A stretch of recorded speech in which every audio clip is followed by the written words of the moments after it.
আসসালামু আলাইকুম বন্ধুরা।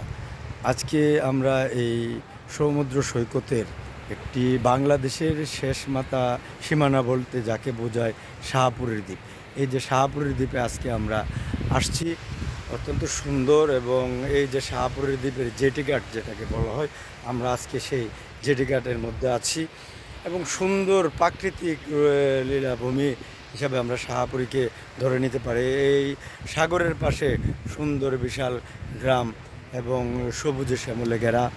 আর এই যে শাহপুরীর দ্বীপটা আসলে দেখতে অনেকটা আমাদের সিলেটের রাতারগুলের মতো মনে হচ্ছে। যে দেখা যায় যে রাতারগুলে আমরা গিয়েছি এবং মহেশখালী গিয়েছি, প্রায় মহেশখালীও অনেক জায়গায় এরকম দেখা যায় যে তার কিছু সবুজ বৃক্ষ এই সাগরের মাঝখানে জন্মেছে, যে এগুলা দেখা যায় যে অনেক সময় পানির নিচে চলে যায়, আবার সে যখন জোয়ার ভাটার সে মাঝে তাদের এই অবস্থান থেকে চলে আসেন। আমরা আমাদের বন্ধু শাহিনও আজকের এই সফর সঙ্গী।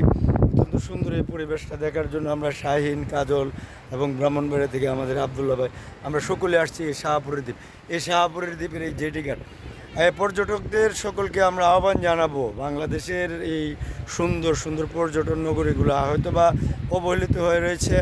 যারা এখনও অনেকেই মনে করেন যে শাহপুরের দ্বীপ, এখানে যেতে হলে অনুমতি লাগে, এই সেই লাগে না, এগুলো আসলে কোনো কথা না। আমরা আজকে আসছি, আমাদের কোনো অনুমতি নেই এবং খুব সুন্দরভাবে আমরা স্বাধীনভাবে এই শাহপুরের দ্বীপটাকে আজকে অবলোকন করতে পেরেছি। তবে একটি জিনিস, এই যে শাহপুরের দ্বীপের এই যে জেটি ঘাটের মাঝে একটা টুল বসিয়েছে তারা, যেটা যদি কোনো গাড়ি ভিতরে ঢুকে 100 টাকা 20 টাকা হারে, এবং প্রতি মানুষ পার্সন আমরা যারা ঢুকবো তাদের প্রত্যেকেই 10 টাকা করে দিতে হবে। এই শাহপুরের দ্বীপ ভ্রমণ করার জন্য আমি পর্যটকদের আহ্বান জানাই এবং দেখে যান বাংলাদেশের অপূর্ব সুন্দর এই শাহপুরের দ্বীপ। ধন্যবাদ শাহপুরের দ্বীপ থেকে, ধন্যবাদ সকলকে।